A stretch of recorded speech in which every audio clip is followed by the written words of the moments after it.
आइए भक्तों, आज सुनते हैं शनिवार व्रत की कथा। तो एक बार बोलिए प्रेम से शनि महाराज की जय।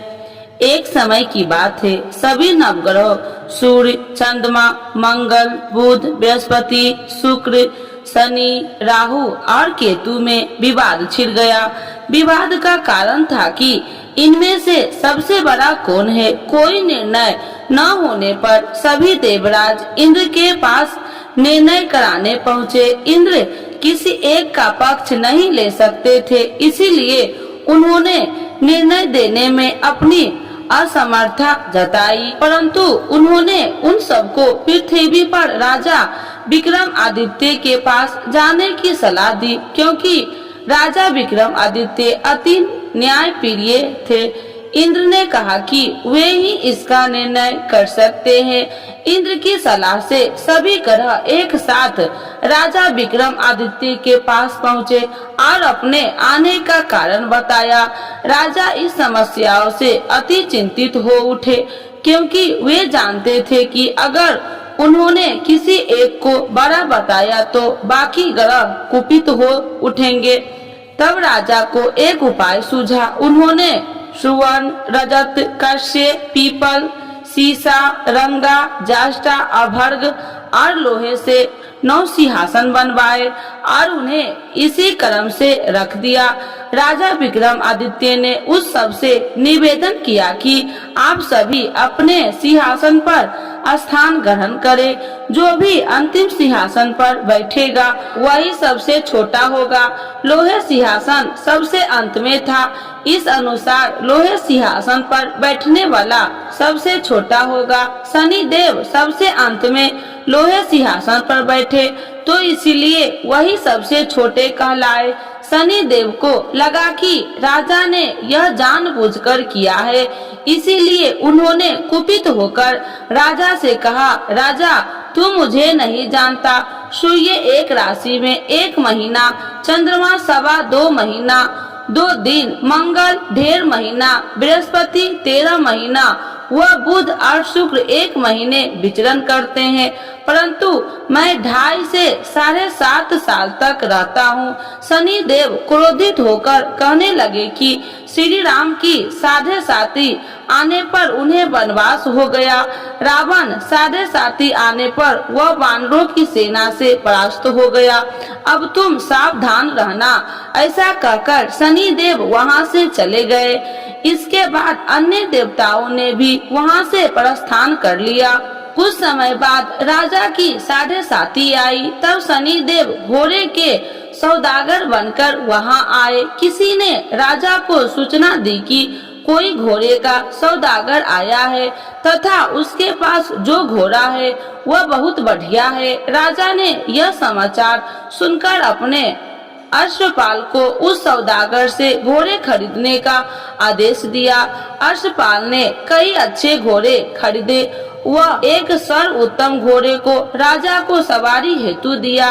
राजा जैसे ही उस घोड़ा पर बैठा वैसे ही वह घोड़ा भागकर वन की ओर चल गया। वन में काफी अंदर पहुंच वह घोड़ा गायब हो गया और राजा भूख प्यास जंगल में भटकता रहा। भटकते भटकते राजा को बेहद प्यास लगी। तब एक ग्वाले ने उसे पानी पिलाया।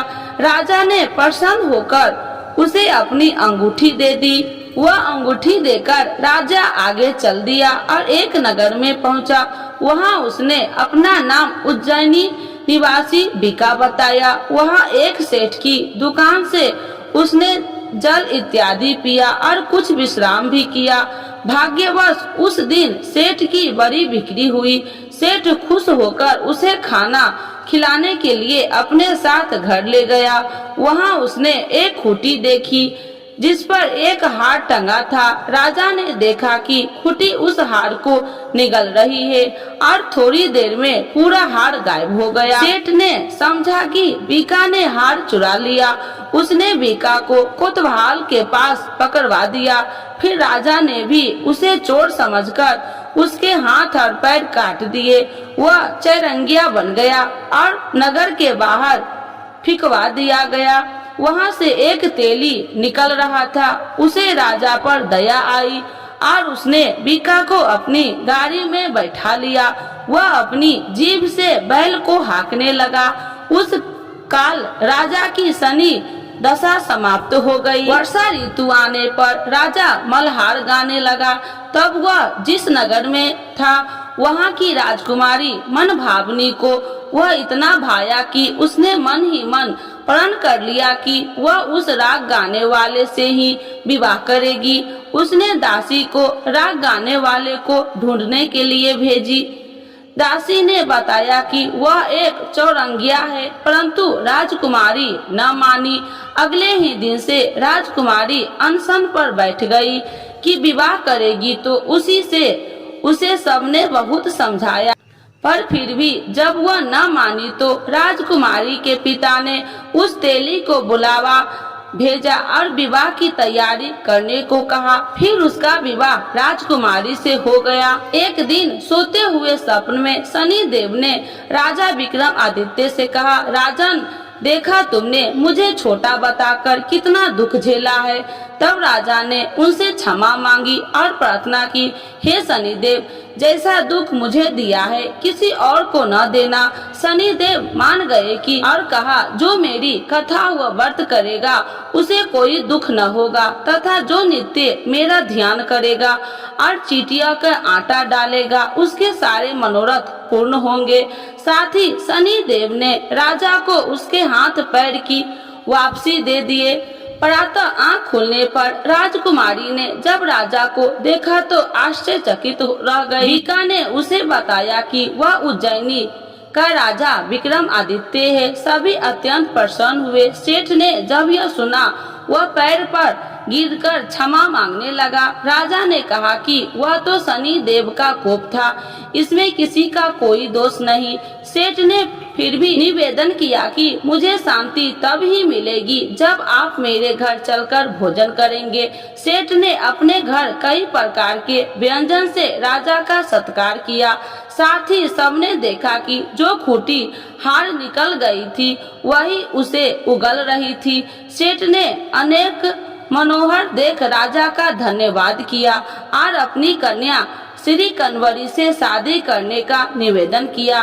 राजा ने सहर्ष स्वीकार कर लिया।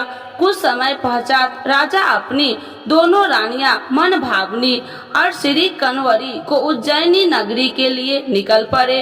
वहां नगर वासियों ने सीमा पर ही उनका स्वागत किया। सारे नगर में दीपमाला हुई, सबने खुशी मनाई। राजा ने घोषणा किया कि मैंने शनि देव को सबसे छोटा बताया था, जबकि असल में वही सर्वोपरि है। तब से सारे राज्य में शनि देव की पूजा और कथा नियमित रूप से होने लगी। सारी प्रजा ने बहुत समय खुशी और आनंद के साथ बिताया। जो कोई शनि देव की इस कथा को सुनता है या पढ़ता है उसके सारे दुख दूर हो जाता है। तो एक बार बोलिए प्रेम से शनि महाराज की जय। आरती श्री शनि देव की जय। जय श्री शनि देव भक्तन हितकारी, सूरज के पुत्र प्रभु छाया महतारी। जय जय श्री शनि देव भक्तन हितकारी, सूरज के पुत्र प्रभु छाया महतारी। श्याम अंग्र वक्र दृष्टि चतुर्भुजाधारी, श्याम अंग वक्र दृष्टि चतुर्भुजाधारी। नीलांबर धार नाथ गज की असवारी, नीलांबर धार नाथ गज की असवारी। जय जय श्री शनि देव भक्तन हितकारी, सूरज के पुत्र प्रभु छाया महतारी। क्रीट मुकुट शीश सहज दीपत है लीलारी, क्रीट मुकुट शीश सहज दीपत है लीलारी। मुक्तन की माल गले शोभित बलिहारी, मुक्तन की माल गले शोभित बलिहारी। जय जय श्री शनि देव भक्तन हितकारी, सूरज के पुत्र प्रभु छाया महतारी। मोदक और मिष्ठान चढ़त पान सुपारी, मोदक और मिष्ठान चढ़े चढ़ती पान सुपारी। लोहा तिल तेल उड़द मसी है अति प्यारी, लोहा तिल तेल उड़द महर्षि अति प्यारी। जय जय श्री शनि देव भक्तन हितकारी, सूरज के पुत्र प्रभु छाया महतारी। देव धनुज ऋषि मुनि सुमरत नर नारी, देव धनुज ऋषि मुनि सुमरत नर नारी। विश्वनाथ धरत ध्यान हमें शरण तुम्हारी, विश्वनाथ धरत ध्यान हमें शरण तुम्हारी।